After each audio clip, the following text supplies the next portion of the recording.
Voltron Network. What's up, guys, and welcome to the DC versus Marvel podcast, where we talk about the latest DC and Marvel movie news. My name is Uz, aka Uzi Man Diaz, representing the blue corner of DC, and once again in the red corner, representing Marvel, is my No. boy Eddie. Representing hope, goodness, truth, and justice, and Marvel. What's up, guys? Have you heard that conspiracy theory that Marvel are behind COVID-19? Who? What the hell? What nutty, crazy DC fanboy is saying this now? Come on. So I read this thing that basically Marvel were behind it because they only had one film to release, right, in 2020, and they're just like, do you know what, let's just scrap this year, right, and then get everybody hyped up for next year, for 2021, when we're ramping up for our new phase, right, and we're just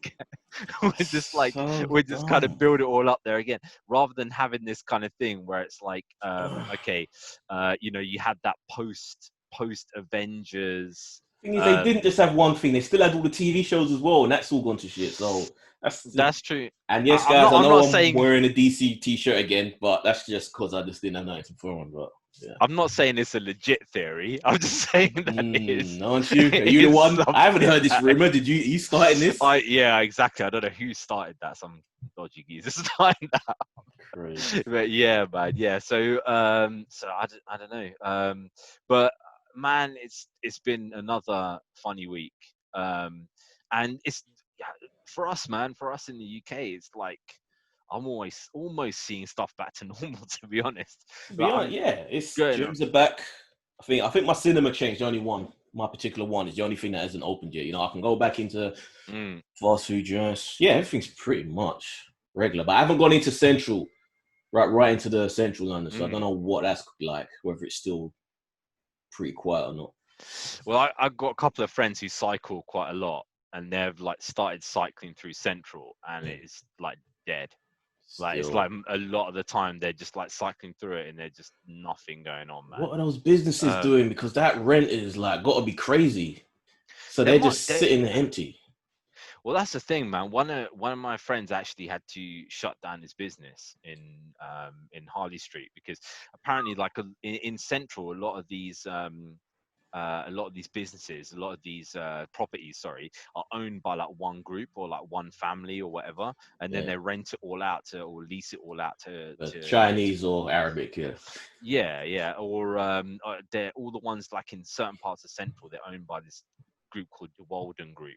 So there's one family like literally owns like 3 or 4 streets, which has every single like medical, posh medical practice that you can think of. All the the TV doctors and all that, they all have their kind of things on these streets. And these guys were like, yeah, you know what, we can't open, right? We've been told by the government we can't open, can you give a rent freeze? They're like, nah, we ain't giving no rent freeze. The rents are stupid. Like the rents are ridiculous over there. They're like 10K a month rent. You know what I mean? We're like, and just for like one room, and it's just like, nah, we're not going to bother. So I don't even know like how these businesses can survive with that kind of thing that's going on, man. Even now, when I look at it and I say, okay, cinemas are reopening or whatever, and it gets me excited, because when I look at it and I look at, okay, a day where I might be able to go in, and I'm looking, okay, wait a second, they got Batman Begins and then The Dark Knight literally straight after it. But then I just think to myself, that only applies to people like me who would be mad to go and see those kind of things. The general person is not going to be like, oh, let me go and flock to the cinema to go and watch Dark Knight or Back to the Future 30th anniversary or whatever. Who's actually going to go and see those things, But you got a son, man, and you want to take him there to experience Back to the Future on the big screen. That's true. Yeah, he would. Yeah. That is true. That's true. What a responsible parent does. They educate their kids on what films to truly know. Yeah, exactly. Educate their kids in Back to the Future, and I'm waiting for that. Back-to-back Terminator, man. When the Terminator 1, Terminator 2 comes through, I'll be there definitely watching that. I had the pleasure of seeing Terminator 2 when it was they did that 3D re-release. Very cool. Very cool. Yeah, it was yeah, that was awesome, man. That was awesome. So, yeah, man, without further ado, let's get to some comic book news. We reviewed a bit of Sandman last week, and we kind of went a bit further into, some of the further chapters. But have you finished it now? I have, and it's it's an audio book of two halves, in my opinion. First half, very much enjoyed, solid storytelling, voice acting was great. The second half, though, it's almost like they just ran out of story and just kind of splintered into these little mini things, and it's not as satisfying because some were fun, enjoyable, but others were just kind of like, what's the point in this? It's not really that interesting, and it just kind of was up and down, up and down, up and down. Yeah. It's just, I mean, some of them, it's like, okay, they didn't carry on the story of a certain individual or whatever. And you kind of think, okay, what was the point? I like I kind of, there was one that was okay where he was just following this guy, like, kind of was interesting, years. But it would have been good if that paid off further down the road in some other. Yeah. And there was no real payoff for it. Just like he just followed this dude. Same thing with William Shakespeare, where they were saying A Midsummer Night's Dream was actually a real thing that actually did happen. That was interesting. And I thought, yeah, it's interesting. And that was the thing. Like, if they basically like carried that on as a theme, that basically what happens is that, like I was saying there last time, where I made up this weird thing about the what's it called, the zombie history of the world, basically, right? So the same kind of thing, like basically if the Sandman was behind like all of these different events, and they were kind of like, okay, well, the Sandman was there when when this event occurred and it was a real thing, and actually somebody dreamt it up because of an experience. That would have been cool, man. You could have had like the reason why Alexander the Great truly died wasn't because he was poisoned, because something happened while he was sleeping with the dream realm, and that what killed him. Like, he could make it so much more interesting. But I mean, like, that's the thing. Like, you have Genghis Khan going across the whole of like the East, basically, and then he just suddenly just stops. Right? He literally could just have annihilated the whole of like the Middle East, but he stops at the Middle East and he's just like, sod it, I'm not going to do anything else. They could have like had a play on that, had a play on going further forwards to the world wars, and all these kind of influential things, like dreaming of men going on the moon and all that kind of stuff. And which it could do, because I haven't read the comics really, so maybe they do get into that. The problem is, I feel like Neil Gaiman had this deal with Audible, and he had one solid story that could be told, and he kind of finished it, and it was like, I've got another couple of hours of worth of thing. What am I going to feel? Okay, let me just come up with a little story, this little thing I had laying around, and just cram all this stuff in just to pack it out. That's the thing. I need to research that, because I need to see whether he had like what's it called, whether he had like graphic novels and these are adaptations there of them, or whether he actually just kind of made this up as a new thing. Because if it's the graphic novels, then I could kind of think, okay, he had like a integrated storyline, and then these are like like trade paperbacks and it's just like one thing and one thing and one thing, and it just keeps going. Because narrative didn't really play out like it was something like a big well-known story, because it didn't.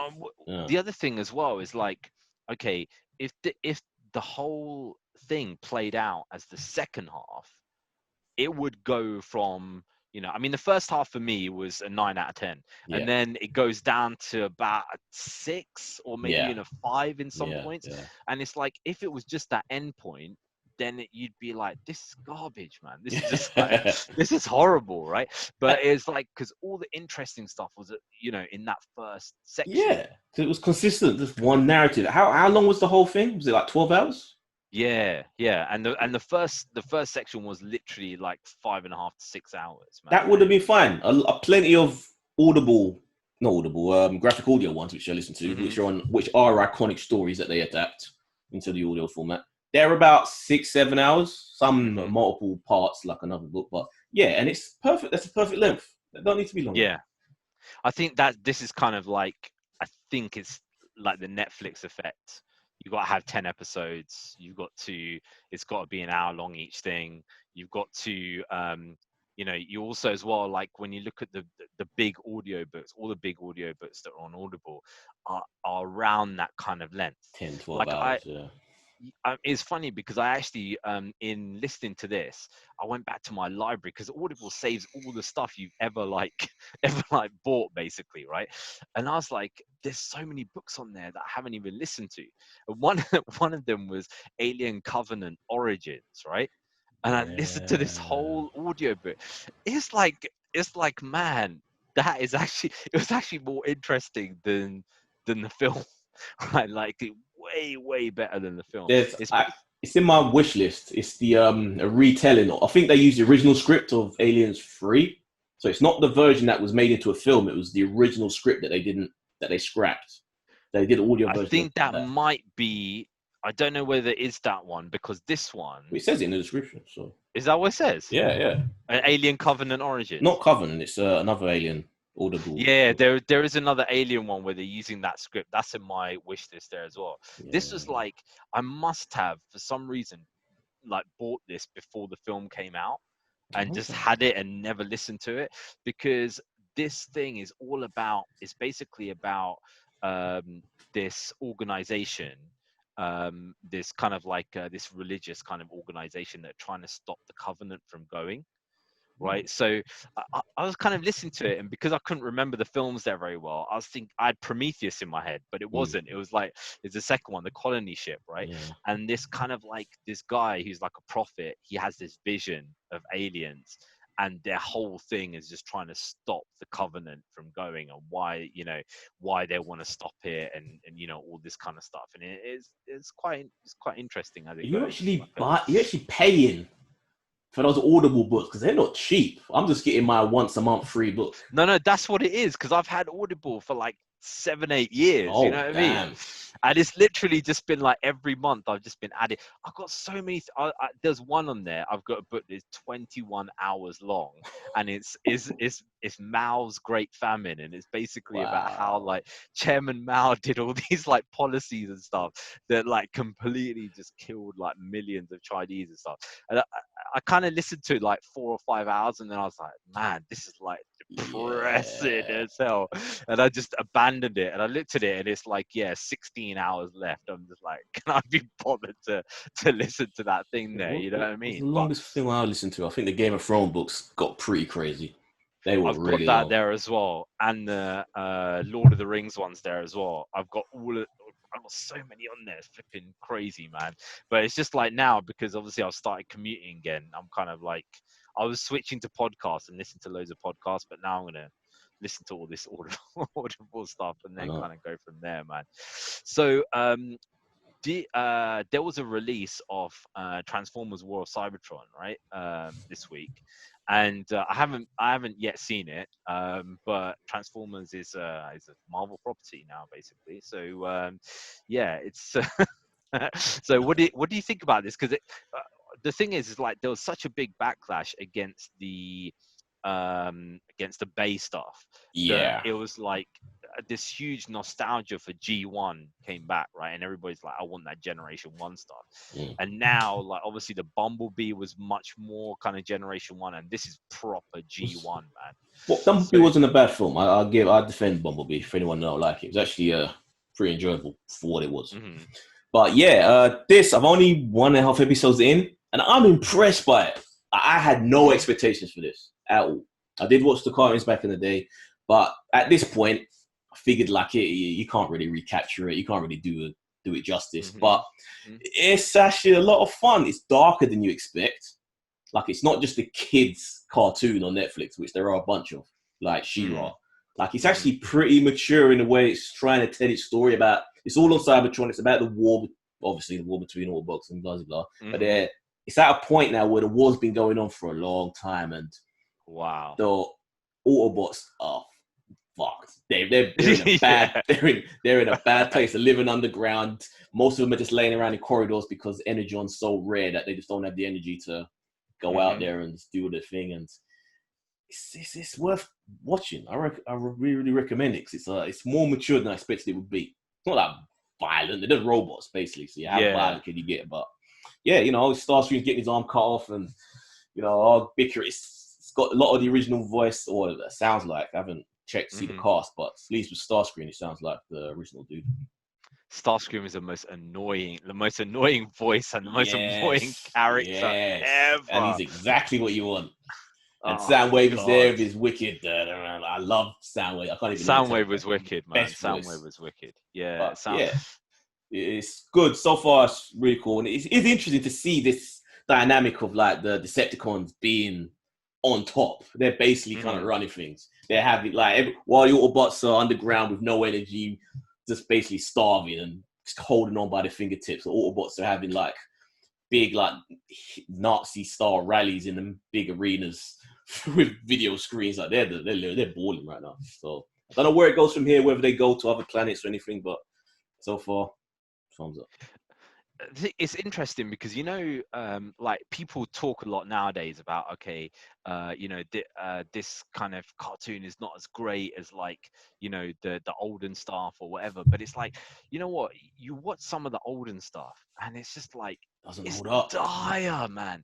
You know, today I watched with the kids Dungeons and Dragons because they'd never seen it before, right? Wow. And I've got it on my hard drive, whatever. And I was like, you know, I told my daughter about Dungeons and Dragons. She's like, yeah, I want to watch that. We watched like the first episode. I was cringing all the way through. It's like the dialogue is horrific. It's so bad. But is she young enough to appreciate it or to look past all that? Okay, she loved it. She loved it. And Ulysses 31 we watched as well, right? For first episode of that there as well. And even Ulysses is like, man, this is like, some of it is like cringy, but you kind of get away from it because the actual the way that the voices and the storylines are done is like much more like, you know, intricate, and the way that they go into that Greek mythology is so cool. But a lot of them, they don't hold up, man. And it's just like, even Transformers as well. Transformers is a bit ropey in places, man. It's heartbreaking.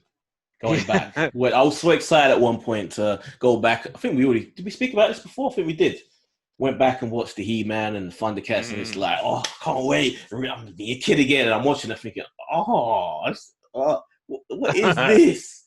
I don't remember this.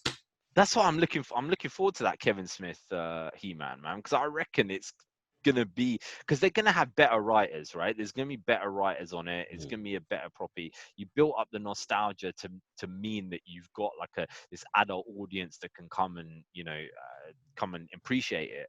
But at the same time, it's gonna have way higher level people like producing it, man. That's what I'm saying about Transformers. It's got that. It's the writing seems solid.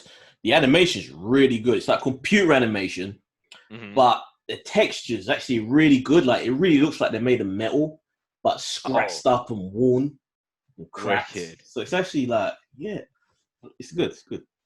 Yeah, I mean, they didn't really have that much battle damage in Transformers. I remember, but you know, it's apart from sometime they would die, and then, you know, that would be it for kind of ever. But yeah, it's just I'll look forward to seeing that and seeing your review on the next bit there as well.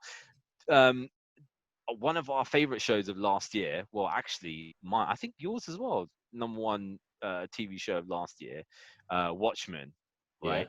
Has got a crap load of Emmy nominations, man, like 26 nominations. Worried you've frozen up. It's just like, can you hear me? Absolutely. Have you frozen? Okay, you're back. I was worried for a minute there. We're both frozen. No, I was just talking about. I was thinking, wait a second, this guy looks like he's really intently listening. Watchmen got Emmys. I did hear it. Yeah, so Watchmen absolutely cleared up in terms of nominations of 26 Emmys, man, which is just like absolutely mad. Like, you know, when the dust has settled over, you know, how long has it been? It's almost been a year since that has been out, right? Pretty much. What's your opinions on that now? Has it changed there at all, or you still rate it? Or? Thought it was a masterclass. It'd be nice to. I want a little bit more time to pass before I revisit it and do another rewatch. But at the time, it just impressed the hell out of me. Like, it would just, every episode was just surprising me, and I didn't really go in having any expectations of it being good. The trailers did not impress me at all, but it just kept getting better. I was like, what? Oh, that's a good addition to the lore of some of the characters. I'm like, yeah.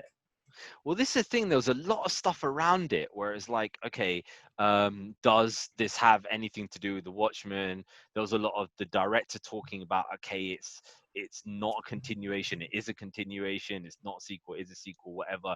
And because there was all that talk around it, when I went and I first watched it and I watched the first episode, I was like, okay, this is all right, but what's it really got to do with Watchmen, right? It's kind of like it could have existed in its own world, but as it went along, right? As it went along, and it's like, you know, you find that, you know, this kind of world that had been created for, you know, for Vite to live in, and basically, like, you know, he's firing.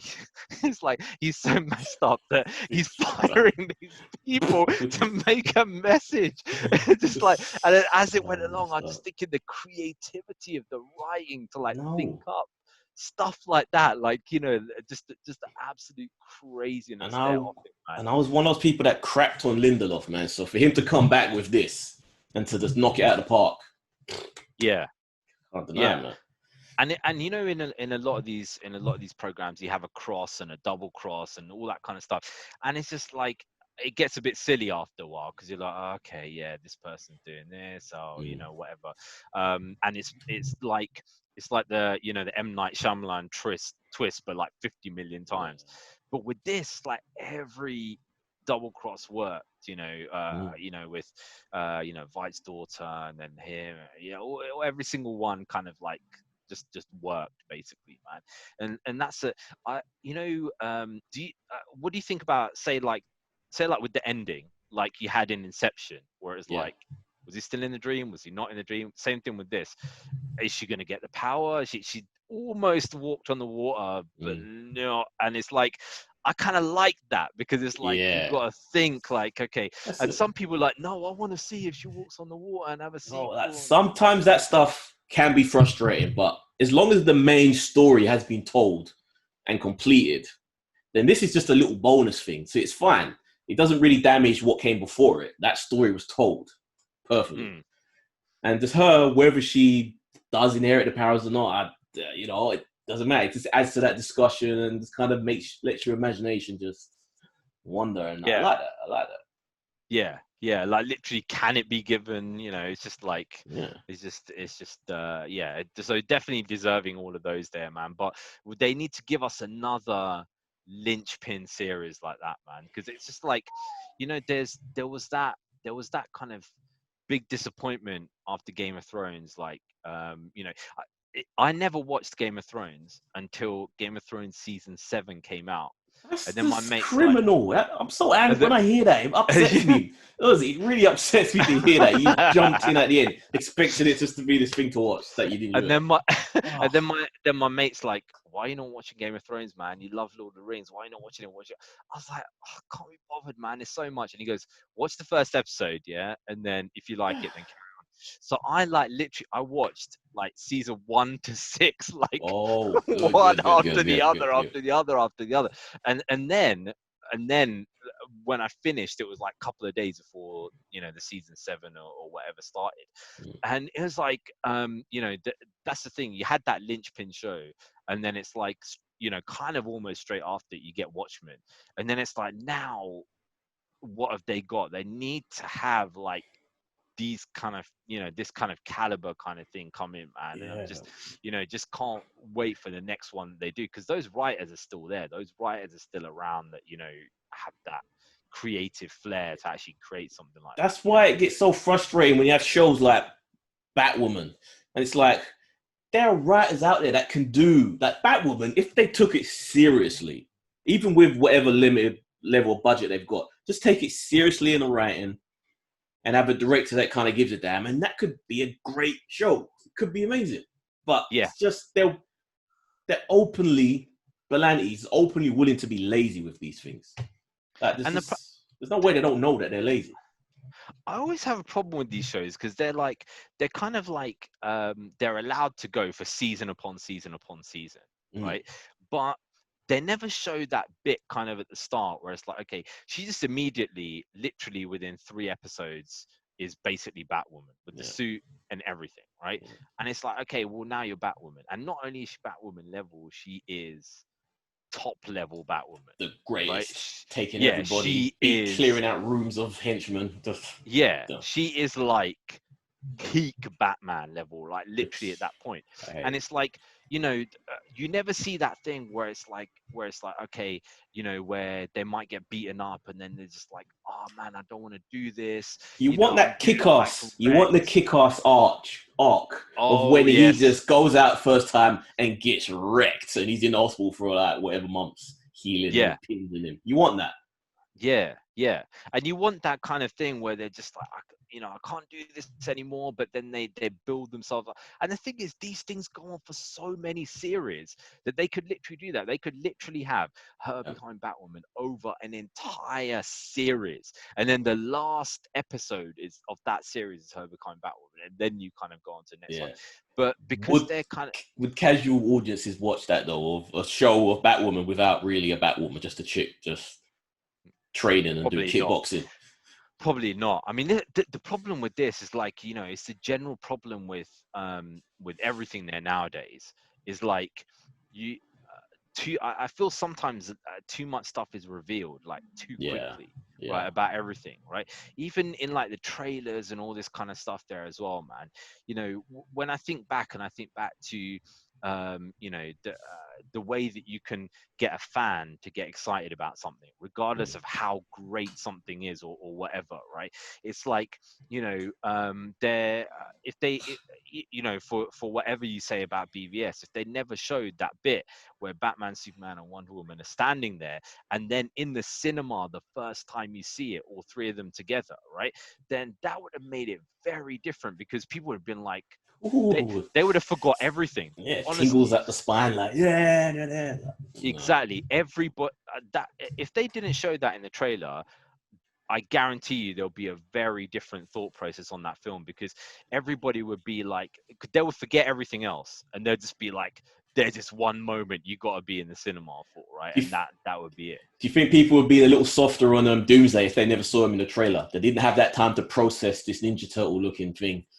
And the thing is, like, I know this is sacrilege as a DC fan, as a Zack Snyder fan to say there as well, but I think it was a mistake by him to do that because basically when you look at the thing and what they were saying, you know, what the computer says we've done this before, you know, this is forbidden to do, right? So it's like literally we've created a Doomsday before, this is forbidden to be done, right? And then they create this screwed up Zod, right? But the problem is that you make him enough like Doomsday, you say as Alexander Luthor, oh, this is your Doomsday, then straight away everybody's going to think this is the main freaking Doomsday. It looks nothing like the main freaking Doomsday, and in your mind it's going to be like, what the hell is this? So I think he made a mistake by bringing that in. If he did Bizarro, it would be very different. If you know, it would have been a it very should have been. Kind of film. It should have been Bizarro. That would have made way more sense. Would have been that works so much better if it was Bizarro instead. Yeah, because his entire thing was trying to get the power of Superman. Yeah, to clone a Kryptonian. That's exactly. And he would have just created some screwed up, messed up kind of thing. And their whole fight at the end would have been kind of like a redo of Man of Steel, but then like him versus himself kind of thing. You know, that's basically what it would have been. And it would have made the picture very, very different. Very, very different. So annoying. It says this is forbidden. It's been done before. It's forbidden. Yet you still have the capabilities to do it. You don't take out that ability. Exactly. And the problem is that's the thing. This is one thing that I said about back in the days when I used to have a YouTube channel. I did a review of all this kind of stuff. I was like, look, unless you are in BVS and you're sitting there intently with your hand behind your ear, listening to every single little bit that is said in this and analyzing it within that minute second of time that you've got, right, you're in trouble in that film because then cannot understand what's going on. The casual viewer does not give a stuff, man. They're just like, okay, there's a monster that's come. Oh, Superman came last time, he's been killed now. Why is he killed? Right? You know, they're not going to look further into this kind of stuff. They're not going to be like, oh, there's an Easter egg here, there's an Easter egg there. They're going to be like, oh, why did Jimmy Olsen get killed? Oh my God. Oh, he's been beloved in Superman for, forever. That's the problem. You always got to think about the casual viewer whenever you create anything. Just make it good. Just make a script that makes sense. And even, it just didn't appeal to anybody. I guess some diehards. Well, the thing is really this: when you watch the Ultimate Edition, it makes it way better. But then that's the thing, like the Ultimate Edition, how many people are going to go and go and damage is done by that point. Yeah, by that point it's kind of sorted. So we still going? I was going to say there's another show, comic book adaptation that came out this week. Did you check out season 2 of Umbrella Academy? I haven't even checked that out at all, man. Season 1. I saw season 1. I've seen like the trailer for season 2. I had no interest. Season 1 was fine. It was good for what it was. But when I started watching season 2, Umbrella Academy, I thought, okay, let me just. Mo wanted me to watch it, so okay, I'll watch this. What's episode 1? And I was mad while I was watching it. I'm like, this isn't The Boys. I want to watch The Boys. It's not out, but this isn't it. And I'm annoyed that I have to watch this. Finished it. Episode 2's there, loading up. I'm thinking, okay, let me just let it play out. I've got nothing better to do. And then suddenly episode 2 became episode 3, 4, 5. I watched the whole thing in one go. Dude, season 2, once it gets going, is so much better than season 1. It's so much better. Okay. Most of it takes place in the 60s. So you've got the 60s soundtrack, which adds so much more personality to the whole show. All the characters are written better. They're more likable. I didn't like most of the cast in season 1. They were just annoying, most of them. Just like inconsiderate, thinking themselves, and I hate these people. Now I'm like, I love them all. It's like such a better show. Yeah, so it's allowed itself to evolve itself and have a bit of time to breathe and stuff like that, man. I would. The thing is, man, I have this thing kind of like with series. I've got a love-hate relationship with series, man, because it's like I can go and I can, I can watch a film. Like you guys know, like sometimes I'll put in the group chat as some of the trashiest films, like literally ever, because they're like 80, 90 minutes long, and it's just like you just watch it and it's like it's like finished or whatever. The problem with series is like you have to kind of like watch it and watch it and watch it and watch it, man, which is like this is the one thing, like when I watched the first series of Altered Carbon, right, it was the same kind of thing. I was literally like, okay, this episode's awesome, then watch the next one, then watch the next one, and I just kept going and going and going. And then when you told me about the second season and you're like, nah, it's not as great, right? Now I'm kind of like, okay, do I really want to invest the time into going? And have you not watched season 3 yet? Did you just give up? I didn't even watch. As soon as he said, it's like I'm just like, do I really want to bother going? You should at least watch the first episode just to see, because you might not agree. You may think that it's amazing. I'll have a look and see what it's like, man. But Umbrella, big improvement, satisfying end. Yeah, I liked it. Does it leave itself on an ending that means that they're bringing out a next season? Yeah. There's definitely a whole other little thing that leads to a whole other, what the hell? Where are we going with this? Sort of ending. But it doesn't damage the main. Like I was saying, what we're saying about Watchmen, it has the main story has a beginning, middle, end, ends satisfying, and then the little tag at the end is like a little extra thing that just leads to, what could be next. Yeah. Well, another show that, a film that we were talking about last time, which I hadn't actually watched, which you had, comic book film, The Old Guard, right? I saw that.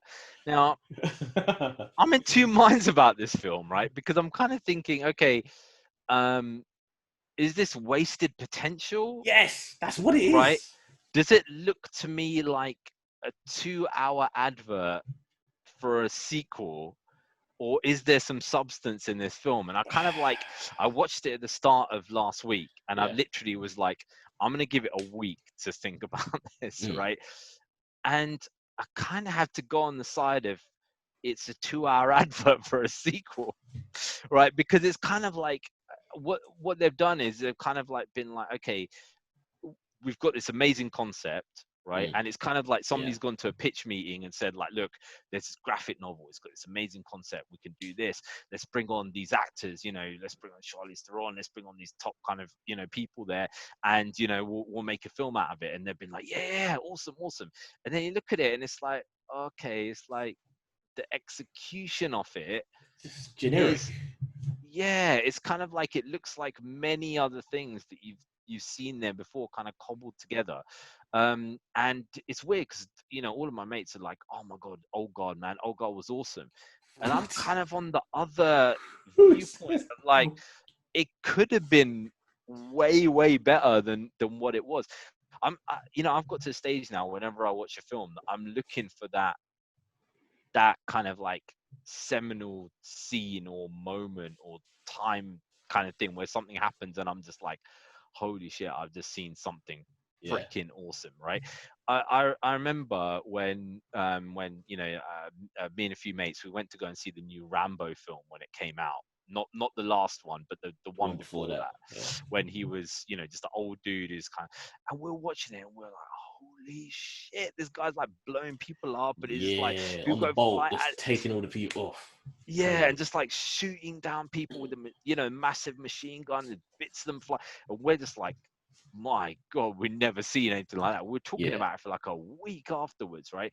And it's like, if I don't see things like that in a film now, like The Raid, if I don't see when I saw The Raid, I was like, these fight scenes are awesome. You can see like, people might think like every, say for example, like every martial arts film is the kind of same, but then you'll look at, say, like a Jackie Chan film, and you'll see like him doing parkour before it was parkour, right? And you'll be looking at it being like, holy crap, look at what this guy's doing. I don't see a holy crap scene in a film.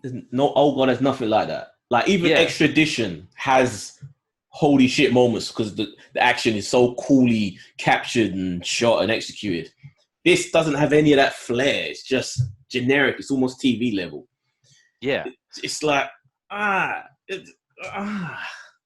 that's the thing, because it could have had like those kind of things in it. It had that kind of, her main weapon is that crazy axe that's with the circle. We should have had a scene of her during medieval times, just going around, just hacking guys in half and doing some crazy battlefield, massive war, intro of Lord of the Rings type level shit. But it's like, you don't even get that. It just kind of, this is the thing. This is when you see things like this, is like, you look back at many ancient battles where basically you have a group of people who were in it, and they're insurmountable odds, right? And they have like songs written about them and stuff like that, where they overcome it and they beat these massive armies. Now, we don't know how true these things are. We're kind of just like, okay, some guy's written a song about it or a poem about it or whatever. We kind of take these things as true. They could take those kind of things and be like, well, she turned up, or another one, the Old Guard, turned up, and then they destroyed, decimated this freaking army, man. Like, just so much they could have told. They could have gone into some of their origins. Like a couple of guys could have been part of the Spartan army back in the day, or that, like you're saying, with the 300 thing. Like, so many cool avenues they could have gone down. But instead, we just got, what we got. It's that crappy Xena style flashback, which I've been watching, by the way. Gone back to what Xena. Okay. And there's been battles that are better than that little flashback scene that they had in Old Guard. It's terrible. And what about how they killed the Jesse Eisenberg, Lex Luthor ripoff character, the way they killed him? That with an axe. You know what? That makes sense now, because I was thinking, who does that guy remind me of? They killed him with an axe. He's dead. Yet that other black girl feels the need to rugby tackle him out of the window and fall with him and crash into the car. He's dead already. He has an axe for him. She could have just flicked him and. Well, that's the thing. It's like you could tell the people who are writing this and the people who have made up this concept are like, yeah, this will be such a cool idea. She'll jump out the window. She'll do this, blah blah. And then they're talking to each other, and because they're all yes men to each other, they're kind of thinking, this would be a great thing. But actually, in reality, it's like, yeah, I've seen this thing like 100 times before. You know what I mean? Storyboard these things. Surely even in the storyboard process, you can see that. Why are they doing this? Like, this isn't. Well, I think sometimes you'll see something and it's like, maybe some people don't have this, what do you call it? This education in films, right? That's the one thing that you can always say about Quentin Tarantino. He's got this education of film that he knows. He's seen so many that it's like, okay, he knows that when he puts something in, like it's an homage to a film, right? Whereas because a lot of directors and a lot of writers there nowadays have not watched many films and they haven't seen many of these old kind of things, they'll put something in and think, oh yeah, this amazing kind of thing, and they won't do it with any kind of flair as an homage. It will be like, oh, this is our original idea of something that has happened, but then actually it's been done 10 times before and 10 times better as well. You know what I mean? I'm worried because it has been successful. A lot of people watched it. So I'm presuming that once they get around to doing the sequel to it, it's just going to bring back the same director, and then it's just going to have the same Rucker probably come back as well, and it's just like it needs new blood to really, because it's still a good concept that could be something, but it just needs different creativity behind it to really bring it to life truly. Yeah. So, going from that to another non-DC, non-Marvel, property, The Boys. You were saying before that you hadn't seen the new little footage and stuff. No, you're saying. So, so basically, man, this is the one thing that I love about The Boys TV program, right? So in the comic books, you have this kind of thing. No spoilers for the comic books, right? But basically, in the comic books, Butcher is quite an evil dude, right? He's kind of like, when he does stuff, you're like, mate, this is screwed up what you're doing, and you have you're not actually behind him. You don't actually think that he's a piece of crap, basically. He's a horrible guy, right? And you have no thought process about liking him or anything like that. But it's just that because Homelander and all that are doing stuff that is so much worse and so much more disgusting. Actually, you don't like Billy Butcher. You like the you like Huey, basically, right? So Huey is like the main star of this. Whereas in this, kind of like Billy Butcher, the way that they've done it, and I think part of this is the charisma of Carl Urban, right? They've actually made his stuff so it's like he's maniacally comical with the stuff that he does, and I just love the way that they've done it. That actually make him that it's like, that this kind of, you're kind of cringing in your head thinking, oh my God, is he going to do this? Oh my God, he's actually going to do it, right? And then he does it. And it's like, wow, just like, so in this, basically what's happening is that you've got the boys, they're all in this speedboat and they're trying to escape. They're trying to escape, right? And there's these sharks that are like encircling them in this bay, right? There's like tons of them. And that, oh crap, there's a load of sharks that are going to kill them. They're in this small speedboat, right? They're all crapping themselves. They're like, we got to get to the shore. We got to get to the shore, right? So when they're going to the shore, Billy Butcher's like looking around and he can see, and he sees the Deep is like standing there at the shore, right? And he's like, and the Deep basically goes and he jumps into the ocean. They're like, oh crap, man, some massive shark or something is going to come. Then you see the Deep and he's basically riding the back of a humpback whale, right? And he's like, right? So he goes and he like jumps up like this, and Huey's looking like, what the hell, man? So they're going on this speedboat towards this cove, towards the beach, right? Yeah. And basically Deep is riding this humpback whale and they're trying to cut them off like this. And the thing is basically the Deep, he goes like this and he's kind of sitting on this humpback whale and they're like that. right?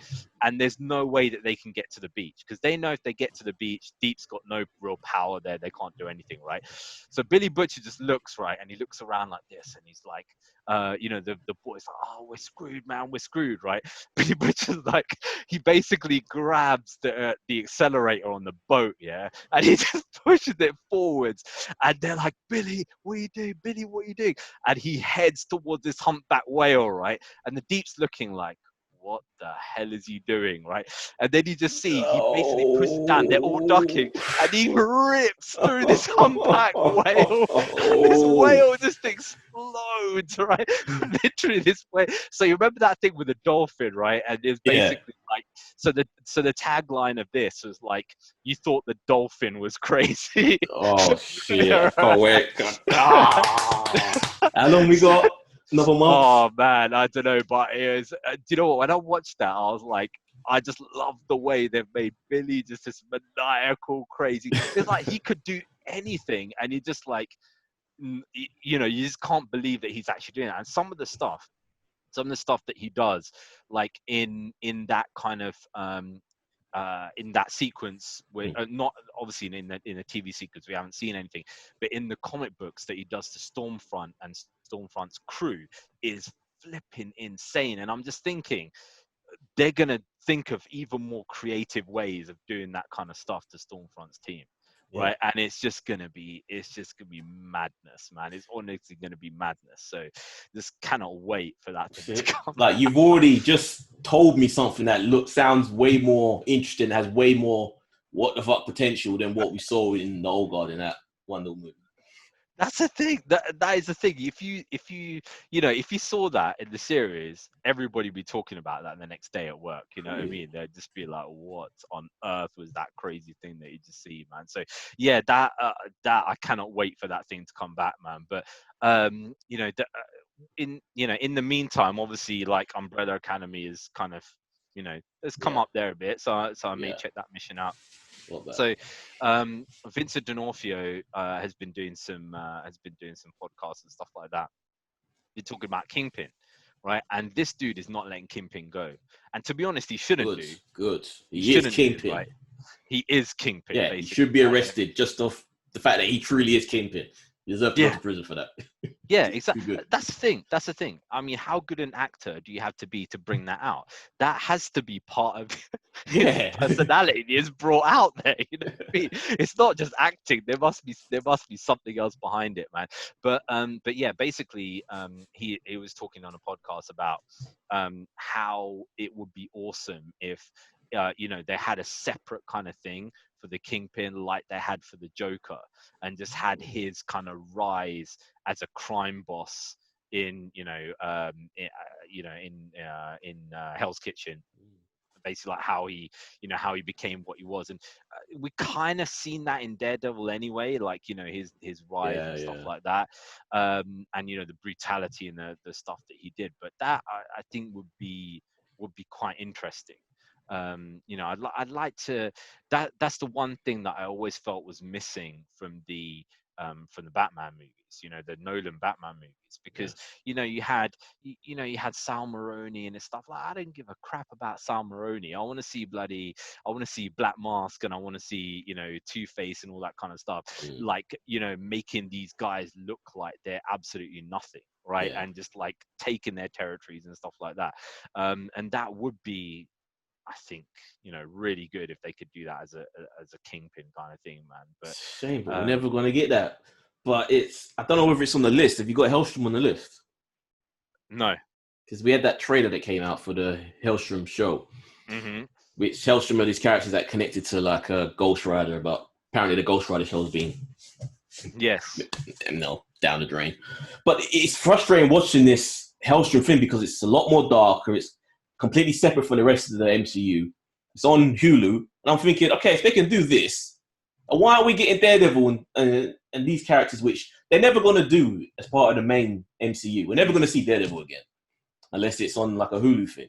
But we want to see the actors of that show continue over. So it shows that they're willing to do it. But do you think it's one of those things where it's like it's an ego thing? where it's like, okay, I didn't create these characters, and I think they wasn't Perlmutter in charge of the TV stuff, and it's kind of like, look, I don't want any of his stuff near my stuff. I love Feige, but this is the one thing that gets me annoyed, man. I'll never forgive him for not having Daredevil or, you know, Jessica Jones or Luke Cage or something as one of the people coming through those portals at the end of Endgame. Like, I was just looking for it, hoping. I knew it wasn't a thing, but I was just hoping that maybe some charity. You think of the fans first, but no. Broke my heart. Well, that's the thing. Or even if they were just kind of like, just, you know, in places in New York when, you know, when these guys turned up, man, it would have been jokes if, you know, you had, you know, when in Infinity War, when Ebony Maw comes down and, you know, he's in what's it called? He's in New York and stuff. That you had, like, you know, Luke Cage is fighting some of the minions and stuff like that, and it was just literally like a 1 second kind of thing. It's like, what was that, Luke Cage? Like, you know, that kind of thing. They wouldn't even need to say anything. Yeah, just as an Easter egg kind of thing. So, but yeah, I it's unfortunate, man. But Hollywood is all about an ego kind of thing. You know what I mean?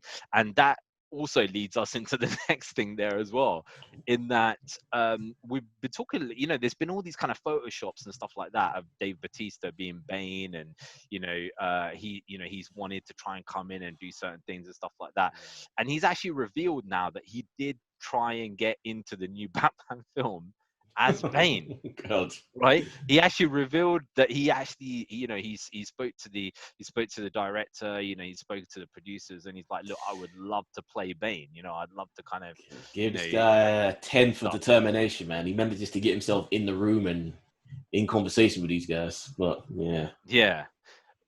but it's just one of those things, man. It's like, you know, when you have something like that, it's kind of like, you know, sometimes the director just like, nah, I'd just rather, you know, do my own thing, get my own people in, and blah blah blah. But I like Batista. I like he's great as Drax, but I want someone bigger. I know that sounds crazy, but Batista ain't nowhere near as big as he was back in his wrestling days. I'm all for pure steroid-driven human being freak. I don't have a moral issue when it comes to that. Just jack them up as far as the eyes can see. I want my comic book accurate Bane brought to life. You just need you basically need somebody who literally looks like he could fold Batman in half, like that flipping built. You know what I mean? 6'8" at least. Just steroid. And there are people out there. You know, I follow some of them on Instagram. They're there. Just give them this. Yeah. Just get him to do it. They don't even have to do the voice. Get somebody else to do the voice. He's got the mask on. Just get someone else to do it. It's like Darth Maul. I don't think that's in the mix because he's screwed his that part. Yes. He screwed his role up. How did he do that? We'll talk to that in a minute. But he never did the voice. He was just the body of it, but there was another guy doing the voice. Well, that's the thing. They should have just, you know, they can quite easily change around Bane. It's a very easily changeable voice, man. And in fact, when they did have Bane in The Dark Knight Rises, when they released that initial kind of footage and stuff like that, people were complaining that they couldn't hear him properly. So they actually had Tom Hardy go back into the studio and re-record like most of his dialogue to actually change up the accent a bit and stuff. So, you know, it's not as if he's talking at the same time while he's in that place. So yeah, it's, you know, very easily doable, man. But yeah, I don't know, like Dave is one of these guys who I actually think is a very underrated actor, to be honest. I do. Considering what he's doing, but he just needs to be given some tentpole roles, I think, and then, you know, and then kind of go from there. The problem is he's kind of tried. I just don't think once you take the makeup off of him, it doesn't really work because he's screwed around with his face so much in his pursuit for Hollywood that he's kind of messed himself up a bit, and he just don't work. You know, I don't know if you remember, like there was this period of time when Sylvester Stallone got a crap load of stuff done to his face. Like literally, like he was pulled back and like all his wrinkles are gone, and like he was literally like he looked and his beard looked like somebody drawn the lines on because there was so like like Batista's looking like that. Like his eyes are like I was just about to do something racist. Yeah. His eyes have like been pulled back, and he like is his half ears. Filipino, so there is some of that in him. But yeah, he never looked like that back when he was first wrestling. He looked completely different. His face is just puffed out and been pulled back, and he just looks weird now. Yeah, he just that's the problem. He should, if he did have that kind of thing where he did actually just grow older and had that kind of leathery kind of look, I think he'd probably actually get more roles, because it'll be like, this guy can play this like withered action hero who's like, but now if you're I not don't a know. Cardassian, then plastic surgery just does not work for you. They seem to be the Exactly. only ones that have access to some alien technology that actually works, that actually makes them look good. No one else can pull it off. And all the makeup on top of it as That well. too. That So too. I never think it. I don't think it works on blokes, man. I think if you got that on a, there's no bloke who's had that kind of thing who's ever looked decent. You know what I mean? What's the guy from I can't remember the name. I'm blanking. I don't worry. Forgotten the name. Yeah.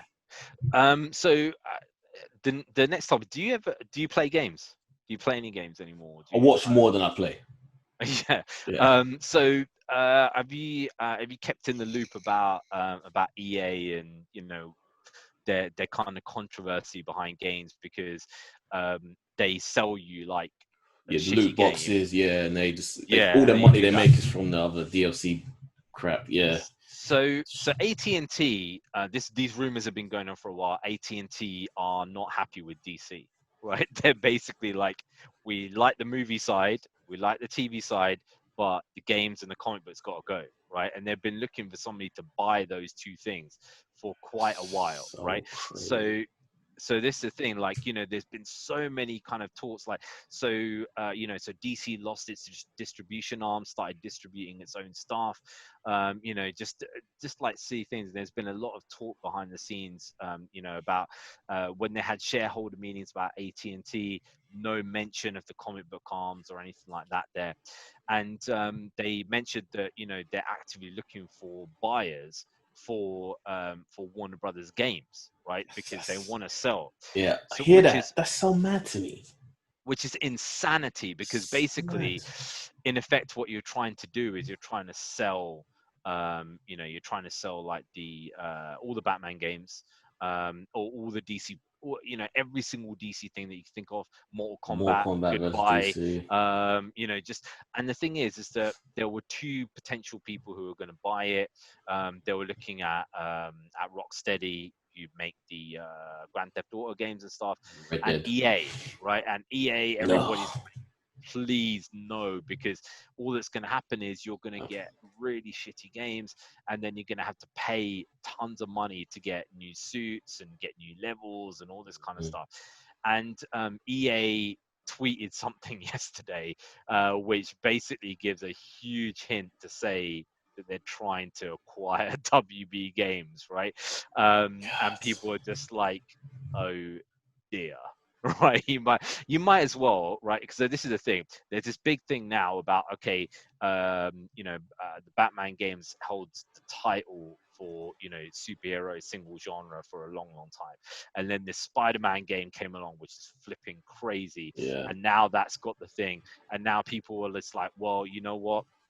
This, we're going to get back a Batman game there again. It's in development. The Court of the Owls one, that's going to put it right back into that thing there again. It's a gold mine. This whole thing, it's a gold mine. Can you imagine like they're doing with the Avengers game, a Justice League one, but they one up the Avengers by actually getting the actors' likeness in the games. But why isn't there a Wonder Woman game with a Gal Gadot likeness? Like, such a wasted. If I was, how much are they selling this stuff for? Because if I was like a millionaire of some level, I would have just, even without any expertise, I would have put money in and bought that.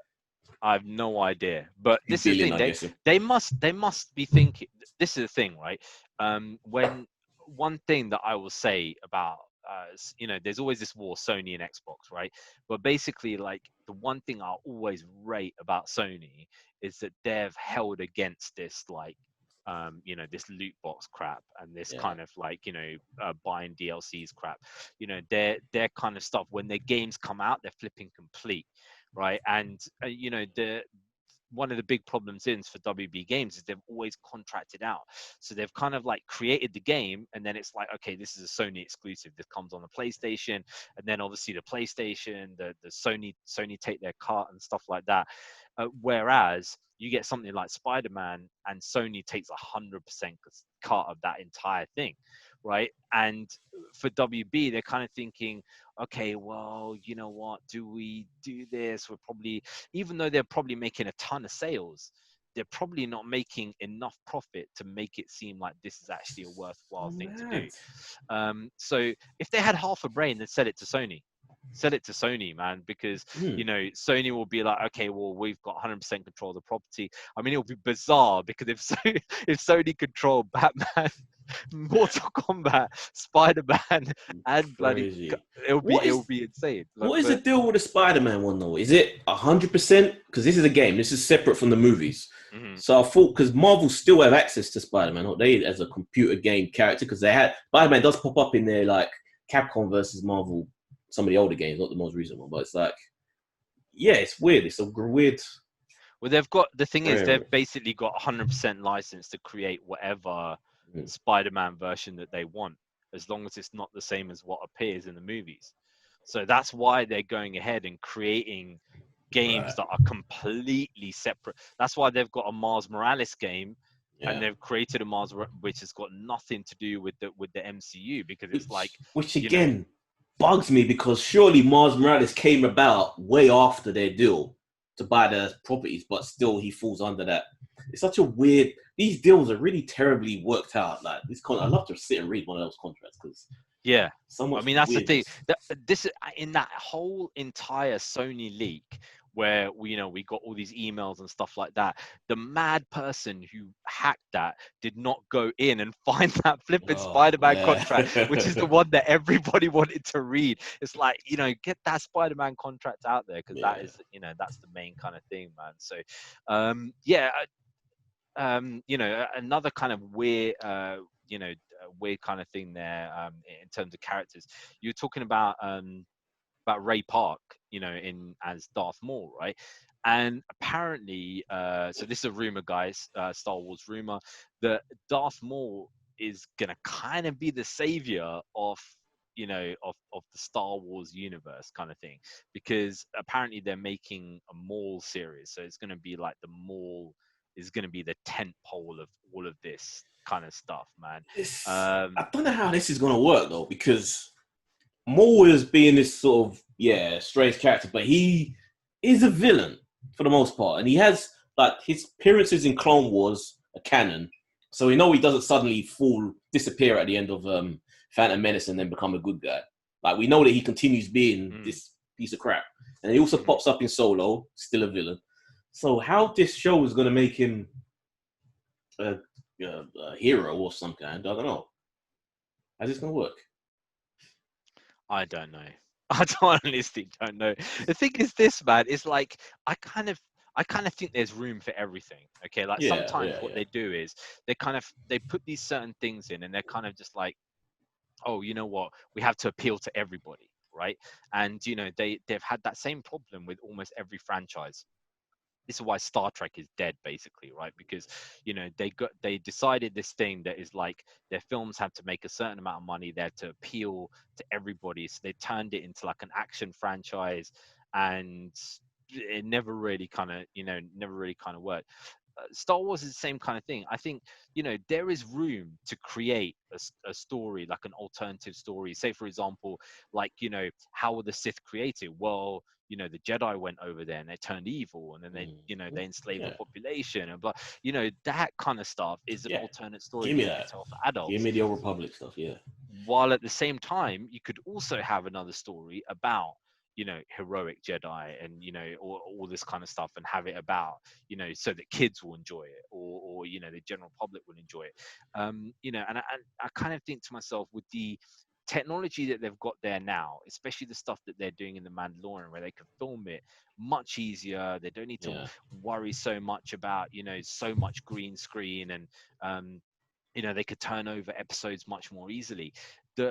Why they just don't decide, let's just do this content, let's just bring this content out there for for people to see, because it's just it just works, man. It just, What's he gonna do? I guess they could be like an origin thing before he became Sith. What was his journey? I don't know whether the books have covered that. Probably have, but I guess that's the only time I reckon they could do, because from that point of Phantom Menace, he has robotic spider legs. So I don't think they're gonna really want to do that for the TV show. So it has to be a surprise.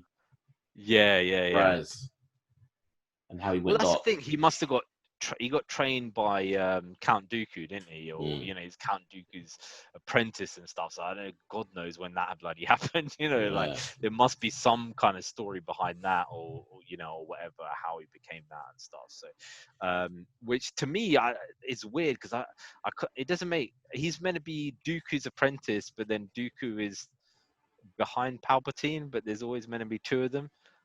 Because I've rewatched the prequels there again. It's hard for me to understand, because I'm trying to think. It's Why would you do that? You know what? Shall I tell you one thing about this? Kids love the prequels, man. They love it. So disappointed. They prefer that to the other stuff. I'm telling you, because the other stuff there is more like 12, 13, 14-year-olds. That kind of stuff. Prequels like a cartoon. That's what. It's basically a cartoon. Yeah, little kids watching Yoda jumping all over the place is the most hilarious thing they'll ever see in their entire life. But with his, with his lightsabers, we're just looking at it like, oh my God, this is so cringeworthy. But it's like, wow, this is the greatest thing I've ever seen in my life. You know what I mean? So just it affects different people in different kind of ways, man. Let's go to a story that we kind of covered there much earlier in the show, Batwoman. I thought you were going to get into why Ray Parks won't play Darth Maul when it finally comes to the big Oh, screen. no.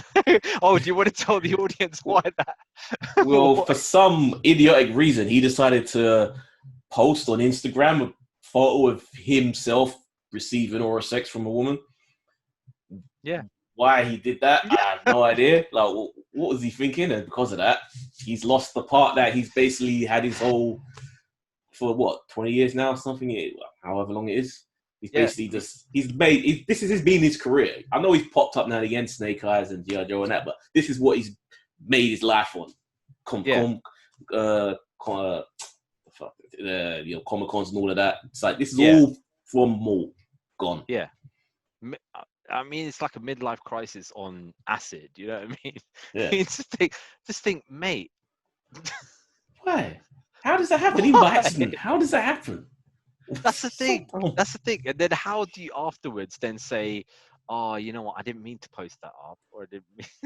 It's like you did, obviously. Yeah. And you thought it was perfectly acceptable, but it's like, oh my God. Man. Disney were like, we're moving away from this. We're going forward with Maul, but it won't be Ray Parks anymore. Do you know who's another guy who who did the same like that was bloody Screech, Screech from Saved by the Bell went the same kind of way. He went messed up, man. And then now obviously there's no chance of him ever appearing in anything. But in his defense, apparently that whole Saved by the Bell experience was traumatic for him, because everyone treated him like crap. Basically, like he was that character. Like he was, yeah. Poor guy. He was the butt of jokes in that mission there, anyway. So yeah, this is a quick one anyway. The new Batwoman actress, who's obviously been confirmed, she was like teasing about some amazing stuff to be seen in DC Fandome, which is coming up soon, in a few weeks' time. But that's all she said. You're going to see some amazing stuff in DC Fandom, which means nothing. I mean, it could be a Batwoman trailer, which I do not want to see. Can't be. They can't. They couldn't be filming. She's just got the role. Surely they're not already back on set yet. Or just I mean, I do not want to see a reveal of, her in a Batwoman suit. Yeah, I think that's what it'll be. It'll be that. Please, no. Yeah, that's what I want to see Man of Steel 2 reveal. Stuff like that. You're not getting that. You are not getting a Man of Steel suit. Never ever gonna happen. Poor Henry Cavill, man, is like, did I ever tell you about Henry Cavill? We used to play their school at rugby. I think I told you this before. No. So yeah, because we're from the same kind of area. So he went to a place called Stowe School, which is like not too far away. Yeah. And we were in the Bedford schools. We used to play them at rugby all the time. We're Yeah. like I was not that great at rugby. I was in the B team, but we used to play them. When And he was destroy there. them. When he was there, yeah, he was 2 years below me in the Damn. thingy. But we used to play them all the time. Do you know his nickname? What his nickname was in school? It was Fat Cav. Yeah, I keep hearing that he was fat back in the day, and he's like the youngest of like a bunch of big brothers. So yeah, he was known as Fat Cav. But he used to be like he used to play one of the props in rugby, right?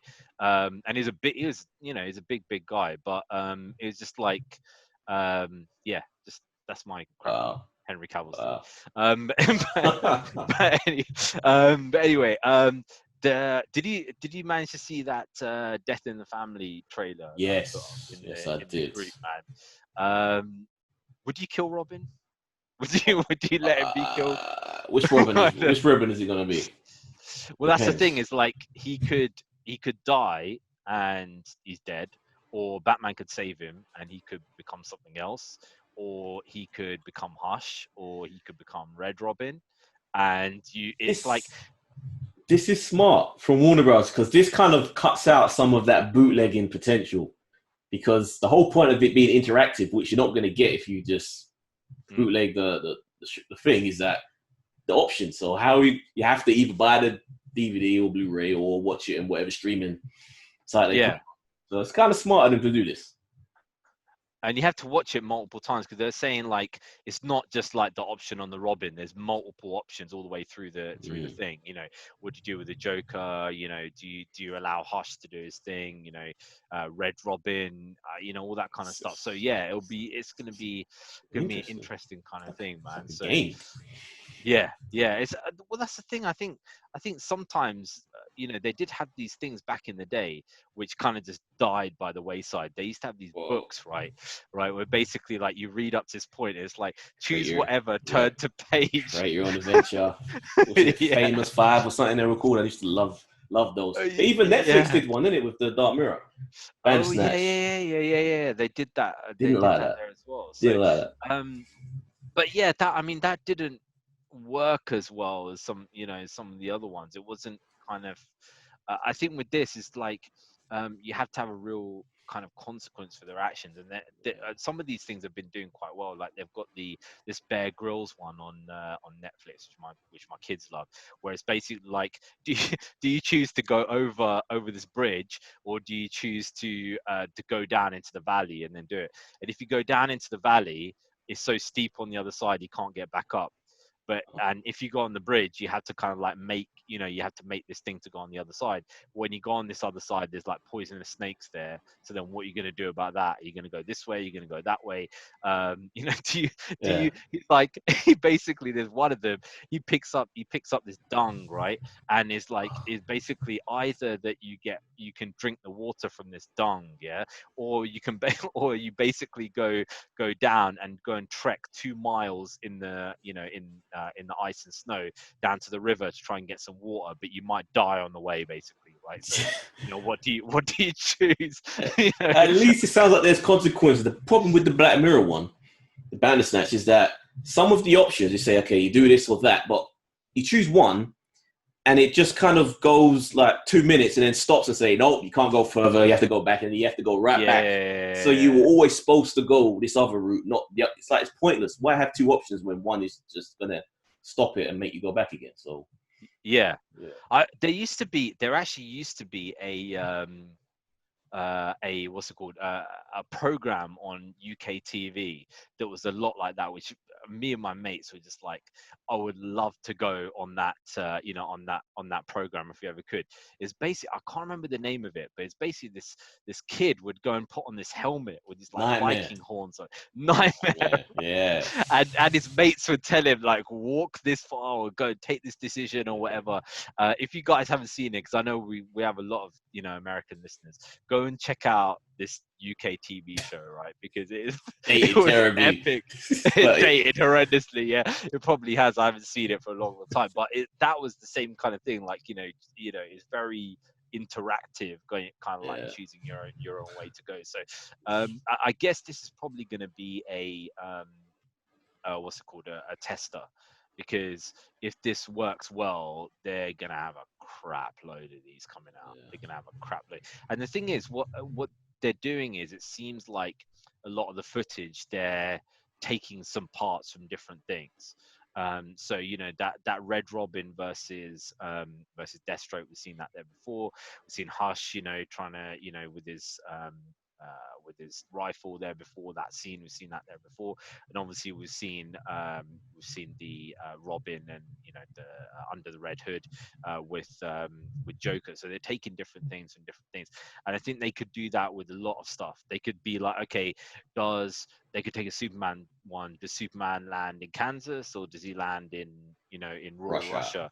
And then take this decision, and just do it. So, and for them, I guess rehashing a lot of footage and making another Blu-ray that mad steelbook collectors like me are gonna bloody end up buying, right? Is a money maker, you know what I mean? So, yeah, Wonder Woman 1. Does Wonder Woman take the dude back, or does she just say screw you and just stay unfamous screwer? Yeah. That would end in like 2 seconds.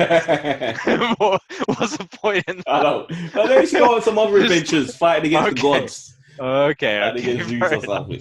Well, that's kind of like Wonder Woman Bloodlines is kind of like that anyway, because it's very much still, all the stuff, based on Themyscira and stuff like that. So yeah, they could do that. They could literally take that bit and then just say sod Steve Trevor, man. Just not bother with him anymore. So one thing that you are going to be hugely excited by is that we've had an actor confirmed for Spider-Man 3, and that is, I'm going to get this guy's name right, Tony Revolori has been confirmed, aka Flash Thompson has been the first guy. Oh, the guy who's already there? Yeah, the guy who played Flash Thompson has been confirmed as coming back in, in Spider-Man. I didn't even like him, to be honest. That's the thing. This is the thing, man. Do you know that Flash Thompson was one of like the funniest characters in Spider-Man, because he's always like, well, the thing is, he loved Spider-Man and hated Peter Parker, right? And the thing is, right? Okay, when I was at school, you guys who are watching the video, obviously if you're listening, it's a different scenario, but if you're listening, go to the YouTube channel, have a look. If you guys look at me, I'm not like the coolest person you'll ever see in your life. So if you've never seen this guy's, looks like a male model, 6'3", ripped to shreds. Yep. If you're listening, so if you're listening, so basically, when I was at school, I wasn't like the coolest character ever or whatever. But if this guy came to bully me, right? I know. I would knock him on his exactly. Right? The guy's supposed to be a bully. That's the thing. Ridiculous. This guy is meant to be a bully because he's like super rich, and he's like, it's a very lazy way of like, oh, there's a rich guy who's a bully, that kind of thing. And it's just, I don't know why they chose him, but do you know who I am worried about is flipping, what's his name, man? What's Peter Parker's best mate in Far From Home? The Asian guy. I forget his name. I don't remember his name. So he's a new character, isn't he? Yeah, I'm worried about that guy, man. I've seen recent stuff about him. He is on the risk of illness, man. He does not look healthy. Ballooning, and he's shaved all his hair off and stuff as well, because I guess he's he's thinning and stuff. And he is getting Jacob Batalon. He was always bald though. Even from like when I saw him doing promotions from the first film, he was always shaving his head. So he had a wig, did he? He had a wig in the film. Yeah, in the first one. Okay. But it's kind of like, yeah, man. I'm concerned about him because he is at risk of something. And this is especially being at home for as long as he has during this whole quarantine. It hasn't helped a lot of people. If you weren't into exercise before, whew. Well, that's the thing. That what's it called? you know, that kind of risk factor of That's getting all right for COVID. himself, though. Yeah, really struggling in life. He's actually doing all right. Yeah, that's true. That is true. But is that because of Hollywood, or is that Oh yeah, obviously. is that because of something else? It's like, it's like there was this random, because we're on the Voltron network, right? I don't know what is going on there, but there's some random suggestions that come on there sometimes when I sign on, Weird. like Weird. weird suggestions. And one of them was like these guys who are reviewing this film, right? And basically, this film sounded so hilarious that I was like, you know what, I'm just gonna go and check this out. And it's basically about this guy who's like a basketball star, and he kind of like, he's meant to be like Rodman, right? So he has an argument with his coach, and his coach just like, tells him off. So he decides, right, I'm just going to go crazy. So he goes and he kind of stands on this platform where the commentators are, and just strips naked, right? And the crowd are just like, what the hell? Can you imagine it? Like, even Rodman wouldn't do anything as mad as Yeah. that, right? And then the coach is just like, get the hell out of here, basically, right? And so he goes home, and he's having this massive house party. He's got this huge mansion, right? House party, all this kind of stuff. And all these people are like, he's saying he's awesome when he comes in, and all that kind of stuff. And then the TV's running in the background of this humongous party that's going on, pool party, everything. And the TV says like that he's been suspended for like for the rest of the season because of his antics on the thingy, right? And suddenly the music goes quiet, and all these people just walk. They just look at him like, yeah, and they just walk out. And then the next scene, right? I mean, I don't even know how this happens, but literally the next scene, all these removal vans turn up at his house, and they're like towing his cars away, and just like taking all his possessions away, and he ends up living with his auntie. But that is just a roundabout thing of me saying that if that guy wasn't in Hollywood, would would those people be Yeah, nah. around in the same kind of way? I don't know, man. I don't know. So we got these. I got to find the name of it because it was horrendous. It was like a 3 out of 10 film, but it's like Sounds it. it is that bad. But a lot of the time we hear these actors, and they're kind of like canvassing to try and get into films. Ever And work? yeah, and the thing is now is kind of like, obviously, like a lot of people just keep asking Alison Brie all the time, have you heard from Marvel? Have you heard from Marvel? Have you heard from Marvel? And she's actually saying it herself now, that she's waiting to hear from them to see if she's going to be in She-Hulk, kind of thing, right? Yeah. So it's like, it's getting to the stage there now where, people getting asked, are you going to be in this or whatever? And they're just like, well, I'd love to. But then actually, in reality, it's like, they've got no chance unless the producers decide. But do you ever think that we'll get to a stage where you have certain stars that will be like, I want to be in this, and they'll work around it to create something? Who do you think has that level of power that they'll be able to do something? Man, I'm not sure, because they don't really want to give too much power to the actors. It's not really about them. They're not the draw anymore. It's not really about the actors anymore. It's about the properties. It's about Marvel. Well, Marvel's the one we're talking about. But that dude who got the part as Blade, with no plans on there being a Blade movie, he seems to have done that. He wanted to do it. He was interested in it. Met with Feige and the Marvel guys, and they're like, all right, sure, you can be our Blade. Let's announce it. With no plans of there ever being a Blade in anything. So I'll be surprised if there ever is a Blade film, that he just kind of fizzles away. But do you think that's the kudos of having a Oscar-winning actor? Yeah. And just being like, we've got an Oscar-winning actor playing, our kind of role. I mean, that guy, I don't know, man. It's just like, I always kind of think to myself, I always have this thing where it's like, yeah, that's basically what I was going to say. Like, I always have this kind of thing where I think, okay, you've got, you have to be able to sell the role, right? And you kind of like, when you watch wrestling and stuff like that, and you see some of these actors and they're kind of like, late 40s, and they're kind of losing it a little bit. Yeah, You can see their they don't edges move of there. Right. I was also worried about Black Panther as well, because he was like 40 when he got that role. But the thing is, with Black Panther, you only need him outside of the suit, because once it's in the suit, it's not him. So it doesn't matter. Well, that's the thing. The actual close-up fighting stuff is not him anyway. Yeah. And then obviously, like, what is he doing? He's running around and stuff like that. Blade, I would be more concerned about, because that's sword fighting, right? So it's kind of like you got to sell that as being good at doing, that one thing.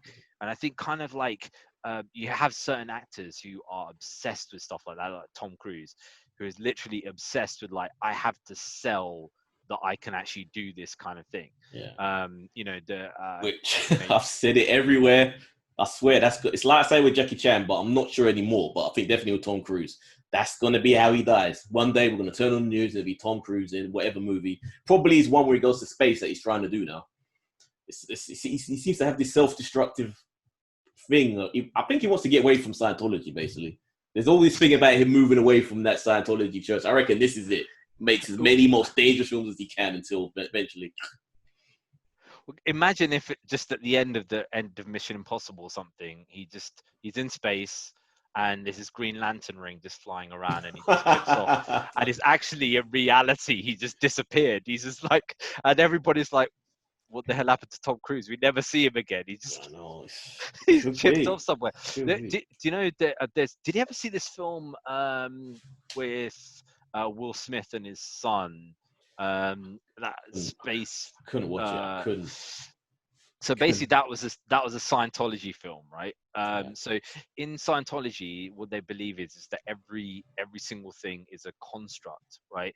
So fear is a construct there as well. Every single thing you see is not really reality, right? It is basically a construct of something else, which means that your fear of something else. So say I'm standing on the edge of a cliff and I'm scared that I'm going to fall off this cliff. This cliff doesn't really exist in reality, so my fear of falling off this cliff is not a real thing. So Jada didn't really cheat on him then. It was all in his mind.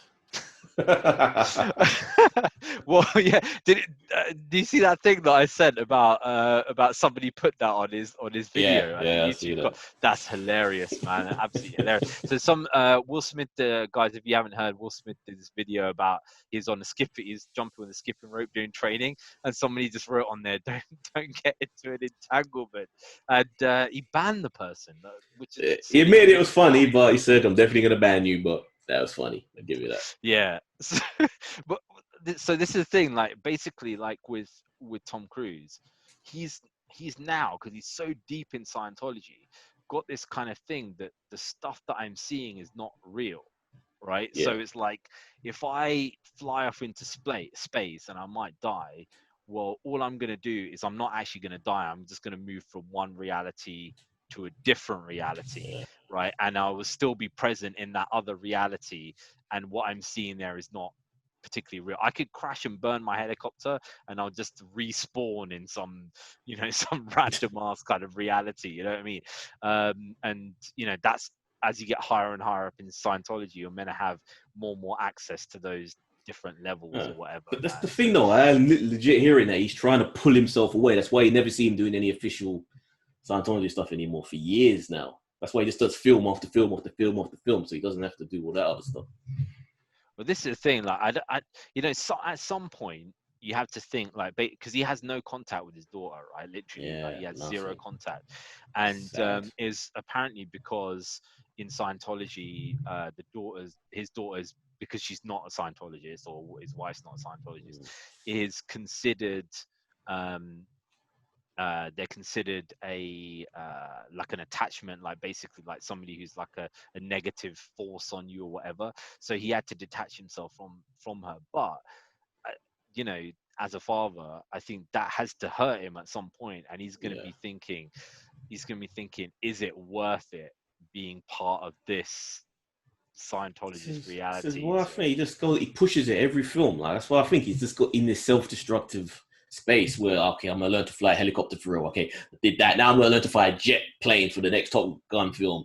in a month, in 6 months, when it should be years that you're training for this. And then, okay, I've done that. What can I do now? I go to space. Why Trust. can't Vin Diesel do that and just just actually jump off a plane and then just see what happens. See what happens. Yeah, you know what I mean.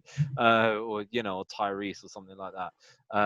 But yeah, the thing is like, like we were saying there before, when it comes to the old guard, every single time you watch a Tom Cruise film, though, there is something in there that is like, this is absolutely nuts. You know what I mean? So even The Mummy, which is a terrible movie, but at least that plane sequence when they were trying to transport the coffee or the sarcophagus and the planes tumbling, that was a cool little scene. Everything else was terrible, but that moment was kind of cool.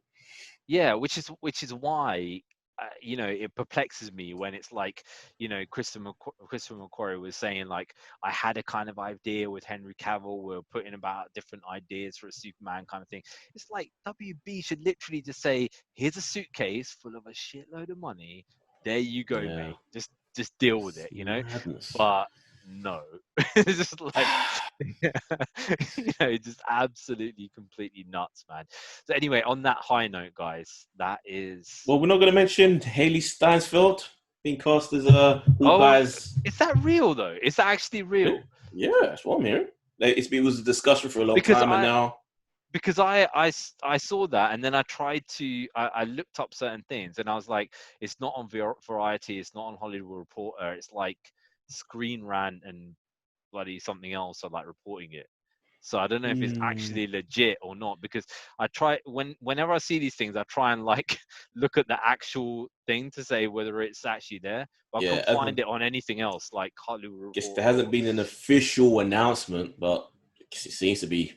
I guess that she was rumored for a long time to be in the running for it, or at least she was who they wanted to do it, but wasn't available. But now everyone's saying, no, we'll see. But I think she'd be perfect for it. Right sort of age. Yeah, definitely. She's a good actress. Yeah. Yeah. And anything to stop me having to look at Jeremy Renner continuously. Man, he has to go. For that. God, I'm so mad. Like, when I hear that it could have been that dude from Supernatural, he would have been so much better. Are you familiar with Supernatural? That show? Yeah. What's that? Handy Lecky? Yes. Yeah. I know. Yeah, I know what you mean. The fast talking smart. Like, he would have been so much better. But he wanted to be a bigger role. Shot himself in the foot, literally with an arrow. He should have just exactly, because it's like a humongous role. You know what I mean? That is the thing. So yeah, but I don't know. I don't know what Jeremy Renner's done to actually get into Hollywood, but he's somehow is there. Rubbish. He's somehow there persisting. But if you get somebody else who is, who's not Jeremy Renner, you don't have to look at Jeremy Renner, then I'm all for it. So guys, if that does actually become legit, then we will definitely talk about that a bit more. But it's like with any of these things, man, you go onto like comicbook.com or or Screen Rant or any of these kind of things, and they've got like 10 million literally random ass rumors, right? And he's looking at it and he's like, is this got anything to do? You know what? If we reported every single Star Wars rumor, then we'd be talking about Kathleen Kennedy being sacked every single week for the last. Good though, she really should. I don't know how she's managed to hold on to that role. For the last. Wow. Kathleen Kennedy, I think, is one of those things. When you sometimes have somebody who's in a job and they've been in a job for flipping ages, right? And they've been literally a part of everything. Like, the kids, they watched Gremlins for the first time last week, and I was, they show they in those old films they show some of the credits at the start, and it says executive producer Kathleen Kennedy. I was like, she's been in this thing from that time, man. She must have been in the 20s back then. Damn. Yeah. It makes you feel like crap. Like, what have I done with my life, man? This is ridiculous. Well, that's the thing. She's been, producing stuff like Gremlins, Indiana Jones. She's like basically like part of the furniture there, man. So you can go and say, oh, this is the thing. I think if you sit in the background and you're basically like the person who facilitates everybody else's films, like Steven Spielberg, like George Lucas, you know, does all that kind of stuff. And then after 30 years, you come out and say, do you know what? I want the reins now, right? People are going to say, yeah, fine. You know, you helped us out a lot back in the day. And I think that's what's happening, because she's basically been one of these people who's been the backbone of all of these kind of franchises for years. She And knows now what it's all like, the bodies are buried. She knows all the dirty secrets in the studios. That helps. yeah, that's the thing. This is sometimes I'd like to have a time machine and forward like 50 years in the future, and then be like, yeah, you know what, that Tom Hanks is a dodgy geezer, man. It's like he had all. No, I and refuse to believe it. Everyone's accusing him of something with zero evidence. I refuse. He's the one purity in all of Hollywood. Leave him alone. Yeah, man. I just want to see. I want to see a Hollywood documentary on all these like guys, like, you know, what they've been up to and stuff in 50 years time, man. But yeah. Was there any other news? I didn't see anything else. Nothing distinct. Nothing distinct, man. And you know, nothing coming out in cinemas either, apart from reruns there at the moment. So yeah. Well, it has been confirmed that Tenet, unless the second Mhm. wave does it, Tenet in August, everywhere else outside of America. So that could mean that we get Wonder Woman earlier, maybe. And then Black Widow. I really want to watch Black Widow. Come which on, would man. which would be hilarious, because it's like, mate, if that does not tell you Americans to, I'm gonna say this because Ed's can be you know, the hero for America, but I will be the critique. I will be the critic, right? I will say, look, guys, get your stuff in order, man, because we need this. Look, I do not want the Batman to be delayed, right? I do not. If that gets delayed, and if Suicide Squad gets delayed, then there's only one group of people that I can blame, and that's regardless of whether you think that, okay, I'm gonna get killed by this tomorrow or not. All you have to do is just stop it spreading, regardless of whether you're gonna get killed or whatever. Just stop it going anywhere, and then just eradicate it, and then we're back to normal, and then we can all go and sit there watching the Black Widows and the WW84s and the Batmans and the Suicide Squads and the Black Adams and all that kind of stuff, and you know, have all the Marvel shows filmed and finished, so they're all, you know, being able to be watched. Just like, do it, guys, come on. Just corner off Florida. Just, you know, just leave them there to just eat themselves alive. Yeah, cut Florida off, cut Texas off, and leave those two, and California at the moment. Or just put a fence around like the studios of Hollywood and make everyone live inside it. That's all we need to just do that, so they can just work in peace, so we can have our movies. Yeah, or just come over here, or go to Eastern Europe and film all your films there. Just do it. Just don't do it anywhere else. Eastern Europe. Do you believe that their numbers though? Nah. It's like the other thing. Like, there is 5 countries in the world that still have open visas with the US. One of them's Turkey, right? So it's like the Turkish government are blatantly wanting American tourists. And also, if they had half a brain, they would say to the Hollywood execs, you know what, guys, come down here, man. We're open for business. Just you know, film here. We've got mountains, we've got deserts, we've got forests, we've got whatever. You can just film wherever the hell you want. We don't care if you bring any diseases over here. We're just willing to kill everyone anyway. No, all you have to do is you come down with your, you know, infectious disease or whatever it is. You stay in this one area, right? You set up your camp with your trailers and all that. You stay there.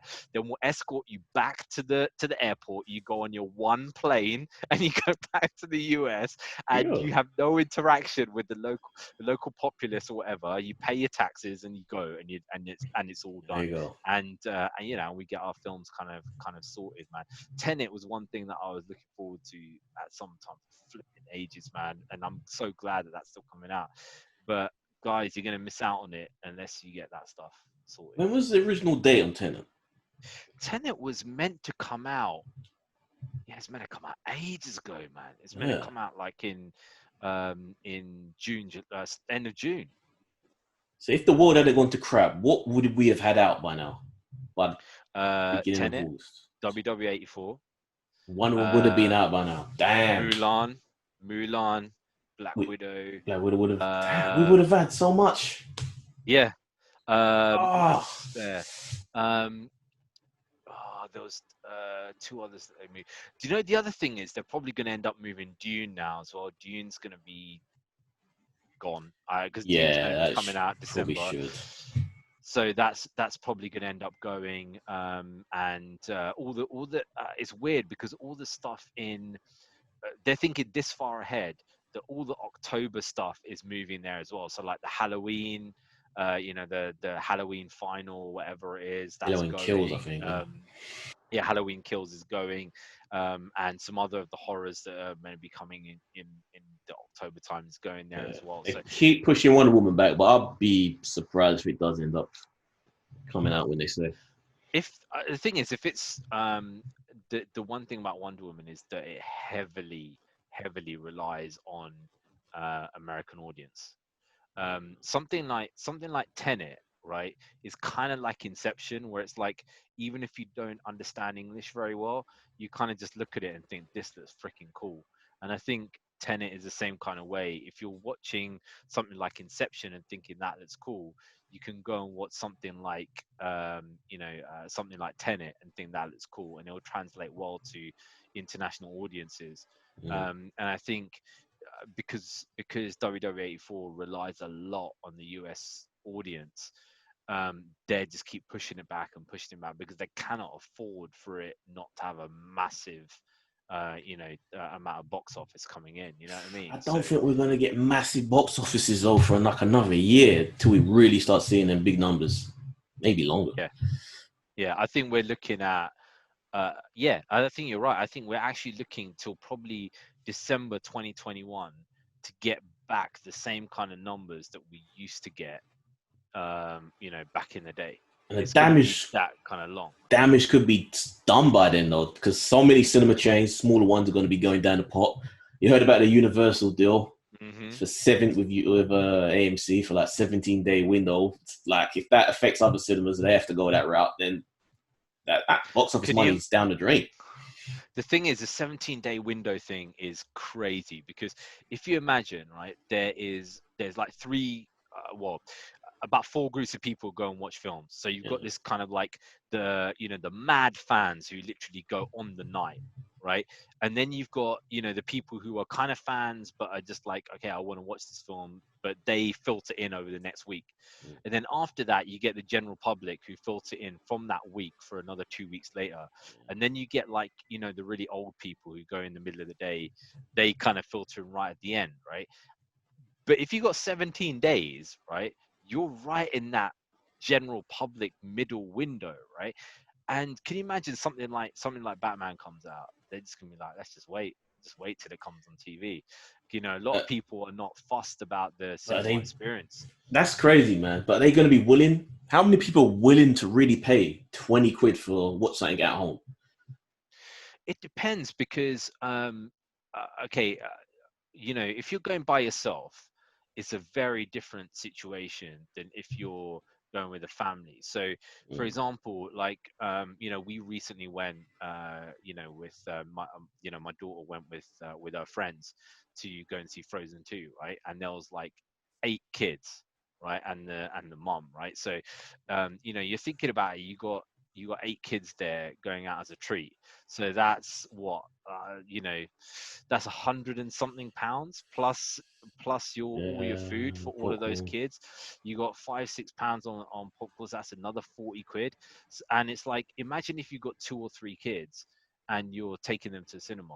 That's £100, like $120, $130.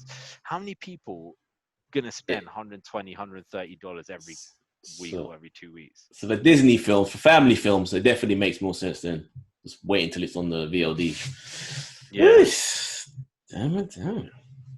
It's gonna be a bit mad. But guys, that brings us to the end of the DC vs Marvel podcast number 91. So actually getting close to 100, man, which is which is interesting. How many have I been part of though? How many have you been? I think you came in on 70 something. Ah, not bad, not bad. Yeah, you came in on 70 something. So, yeah, guys, if you have any suggestions for that, then let us know.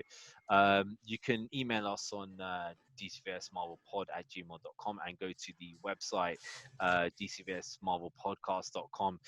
We have had some emails and stuff come in, but they're mainly about this collection behind me. They want to know all your bits and bobs. Yeah, about the Batman collection. Like some people are saying, like, oh, we're getting like some issues. Are your issues like got stuff out of sequence? And one guy, he sent me an email with like one thing from the DC collection, and there's like pages ripped out and stuff like that, and he's like, I got to send it. I'll send you the photos in a bit. He's like, he's a German guy, and he sent it all to me in German because I can't really like, because I can easily say it in German rather than English. And he's like, yeah, are you having this problem? Because I seem to be the go-to guy for this election for some reason. So yeah, so that is something that I will probably answer when I get the next section, and I'll talk about that kind of thing. Noticing the bottom shelf looks kind of. Is there anything down there? It looks pretty empty from where I'm. It is empty, apart from there is a whole load of crap down there. There is a Rocky album though down there that I randomly found in the thing, and if you go down that side, there's more stuff down there. But yeah, that whole shelf needs to be filled in at some point. You gonna fill it, or are you gonna leave that as like your flood barrier? Oh no, yeah, he told me I need to leave that as a flood barrier. But Watchmen's down there, unfortunately, for some reason. So you gotta be careful, guys. I had that problem. I lost a lot of my Ghost in the Shell DVD collections. It's got flooded out. That's DVDs aren't bad, but some of them are. Packets all.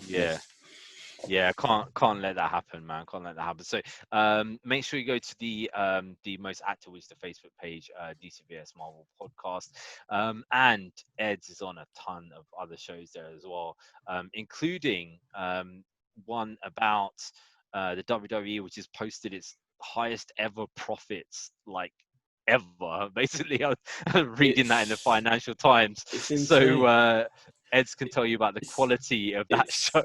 It's an evil, evil. Like I'm actually at the point where I might pack in wrestling records. I just can't watch. Wrestling is just such a chore now to watch, and I'm supporting an evil, evil company that I just can't do it. I can't do it. It's crazy.